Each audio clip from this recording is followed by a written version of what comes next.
পশ্চিমবঙ্গের রাজনীতির কথা উঠলেই একটি নাম বারবার সামনে আসে, মমতা ব্যানার্জি। আর তার দল তৃণমূল কংগ্রেস বা টিএমসি।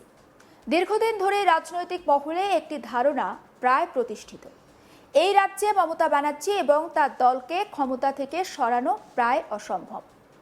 অনেক অভিজ্ঞ রাজনৈতিক বিশ্লেষকও এখনও এই পুরো হিসাব নিকাশের ওপর ভরসা করে বলেন 2026 সালের বিধানসভা নির্বাচনে টিএমসি এগিয়ে থাকবে।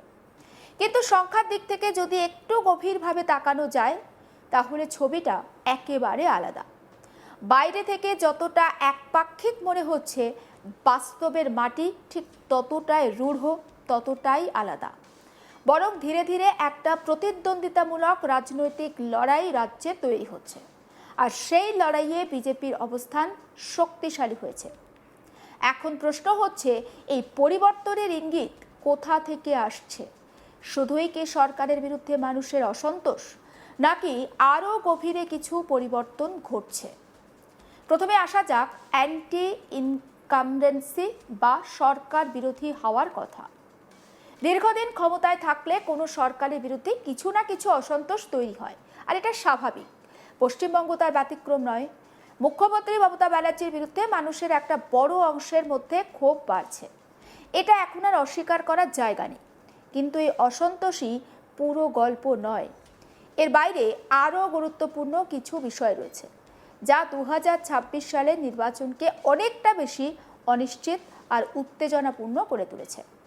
সবচেয়ে বড় পরিবর্তনটা ঘটছে ভোটারদের মধ্যেই, অর্থাৎ যারা ভোট দেন তাদের তালিকা বিন্যাসে। সম্প্রতি রাজ্যে ভোটার তালিকার বিশেষ সংশোধন বা এসআইআর হয়েছে, আর সেই প্রক্রিয়ায় প্রায় 91 লক্ষ ভোটারের নাম বাদ পড়েছে। সংখ্যাটা অনেকটাই বড়, সেটা বোঝার জন্য আলাদা করে আর হিসাব নিকাশ বা অঙ্কের প্রয়োজন নেই।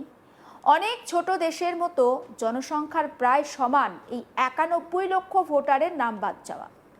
এই বিপুল সংখ্যক নাম বাদ পড়ার ফলে ঠিক কী হতে পারে? খুব সহজভাবে যদি বলি আপনাদের, পুরো ভোটের সমীকরণটা একেবারে ভেঙে যেতে পারে। যে আসনগুলো আগে একপাক্ষিক বলে মনে হতো, সেগুলো হঠাৎ করে একটা টান লড়াইয়ে পরিণত হতে পারে। রাজ্যে অনেক আসনেই খুব অল্প ব্যবধানে জয় পরাজয় নির্ধারিত হয়। সেখানে ভোটার তালিকার সামান্য পরিবর্তনও বড় প্রভাব ফেলতে পারে। এবার আসা যাক আরও বেশ কিছু গুরুত্বপূর্ণ বিষয়। ভোটের বন্টন, কোন দল ঠিক কত ভোট পাচ্ছে সেটা যেমন গুরুত্বপূর্ণ, তেমনই গুরুত্বপূর্ণ সেই ভোট কোথায় কিভাবে ছড়িয়ে রয়েছে। টিএমসির ক্ষেত্রে দেখা যাচ্ছে তাদের ভোট মূলত বা তাদের ভোটারদের একটা বড় অংশ আসে তুলনামূলকভাবে কম সংখ্যক আসন থেকে। বিশেষ করে মুসলিম অধ্যুষিত যে সমস্ত এলাকা রয়েছে, তারা সেখানে বিশাল ব্যবধানে জয় পায়। অনেক ক্ষেত্রে সেই ব্যবধান প্রয়োজনের তুলনায় অনেকটা বেশি হয়, অর্থাৎ জয় নিশ্চিত করার জন্য যত সংখ্যক ভোট দরকার তার থেকে অনেকটা বেশি ভোট পায় এখানে টিএমসি। এই অতিরিক্ত ভোটকে অনেকেই ওয়েস্টেড ভোট বা অপচয় হওয়া ভোট বলে থাকেন। এই বিষয়টা একটু সহজ করে বোঝা যাক। ধরুন কোনো আসনে জিততে 50% ভোট যথেষ্ট, কিন্তু কোনো দল সেখানে 70% ভোট পেল, তাহলে বাকি 20% ভোট তাদের জন্য অতিরিক্ত, যা অন্য কোনো আসনে কাজে লাগতো না। ফলে এই অতিরিক্ত ভোট আসন সংখ্যা বাড়াতে সাহায্য করে না। পরিসংখ্যান বলছে টিএমসি প্রায় 114টি আসনে 10% বেশি ব্যবধানে এগিয়ে থাকে। অন্যদিকে বিজেপির ক্ষেত্রে এই সংখ্যাটা মাত্র 35, অর্থাৎ বিজেপির ভোট তুলনামূলকভাবে বেশি ছড়ানো। 2024-এ যদি লোকসভা নির্বাচনের হিসাবটা একটু আপনাদেরকে বলি, টিএমসি প্রায় 55.8 লক্ষ অতিরিক্ত ভোট পেয়েছে, যা তাদের আসন বাড়াতে সাহায্য করেনি। আর অন্যদিকে বিজেপির ক্ষেত্রে সেই সংখ্যাটা 11.9 লক্ষ, অর্থাৎ অনেকটা কম বোঝা যাচ্ছে। কিন্তু 2021 সালের বিধানসভা নির্বাচনের যদি হিসাব ধরি, এই ব্যবধান আরও বেশি টিএমসির ক্ষেত্রে, প্রায় 65 লক্ষ, আর বিজেপির ক্ষেত্রে মাত্র 5.5 লক্ষ। এই তথ্যগুলো একটা গুরুত্বপূর্ণ ইঙ্গিত দিচ্ছে, টিএমসির কিছু শক্তি কিছু নির্দিষ্ট এলাকায় খুব বেশি করে কেন্দ্রীভূত, কিন্তু বিজেপির সমর্থন তুলনামূলকভাবে বিস্তৃত। ভারতের মতো ফার্স্ট পাস্ট দ্য পোস্ট নির্বাচনী ব্যবস্থায় এই বিষয়টা খুব গুরুত্বপূর্ণ, কারণ এখানে যে বেশি ভোট পায় সেই জেতে, ব্যবধান যতই কম হোক না কেন। অর্থাৎ যদি কোনো দলে ভোট সমানভাবে ছড়িয়ে থাকে তাহলে সামান্য দোলাচলও তারা অনেক আসনে জিততে পারে বা তাদের ভোটকে প্রভাবিত করে না। আর এখানেই বিজেপির সম্ভাবনা বাড়ছে বলে মনে করছেন অনেক বিশ্লেষক। 2024 সালের ফলাফলকে ভিত্তি করলে দেখা যাচ্ছে বিজেপির জয়ের খুব কাছাকাছি অবস্থানে তারা রয়েছে। বিশেষ করে প্রায় 58টি আসনে খুব লড়াই হয়েছে কাছাকাছি। এই আসনগুলো যদি মোটামুটিভাবে 1.92 লক্ষ ভোটের দোলাচল হয় তাহলে পুরো ক্ষমতার সমীকরণটা অনেকটা বদলে যেতে পারে। এবার প্রশ্ন হতে পারে, এই দোলাচল কি আদৌ সম্ভব? এর উত্তর খুঁজতে গেলে আবারও ফিরে যেতে হবে মানুষের পালস বা মানুষ ঠিক কি বলছেন সেদিকে। রাজ্যে একাধিক ইস্যু নিয়ে মানুষের মধ্যে ক্ষোভ জমছে বলে অভিযোগ। বিভিন্ন দুর্নীতি, সিন্ডিকেট রাজ, রাজনৈতিক হিংসা, কর্মসংস্থানের অভাব, এই সমস্ত বিষয় নিয়ে সাধারণ মানুষের মধ্যে একটা অসন্তোষ। এর সঙ্গে যোগ হচ্ছে প্রশাসনিক ব্যর্থতার অভিযোগ।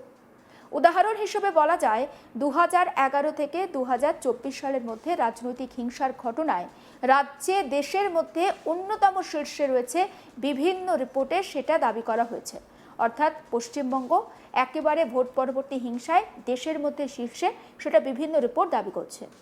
একইভাবে মহিলাদের বিরুদ্ধে অপরাধের ক্ষেত্রেও রাজ্যে বহু বছর ধরে একেবারে শীর্ষস্থানে রয়েছে। ফলে অভিযোগ উঠছে দোষীদের শাস্তি পাওয়ার হারও খুব কম, প্রায় 4 থেকে 5% মতো। এই সমস্ত বিষয় একেবারে মিলিয়ে একটা হতাশা তৈরি হচ্ছে মানুষের মধ্যে, আর সেই হতাশায় ভোটের বক্সে প্রভাব ফেলতে পারে। এর সঙ্গে যোগ হয়েছে ভোটার তালিকায় পরিবর্তন। ফলে পুরো নির্বাচনী অঙ্কটা এখন অনেক বেশি অনিশ্চিত, পরিবর্তনশীল হয়ে উঠেছে। রাজ্যের রাজনীতিতে আবেগের ভূমিকা একটা রয়েছে, তেমন রয়েছে ঠান্ডা মাথার অঙ্ক। কে কোথায় কত ভোট পাচ্ছে, কিভাবে সেই ভোট ছড়িয়ে আছে, এই সমস্ত হিসাব শেষ পর্যন্ত ফলাফল নির্ধারণ করে।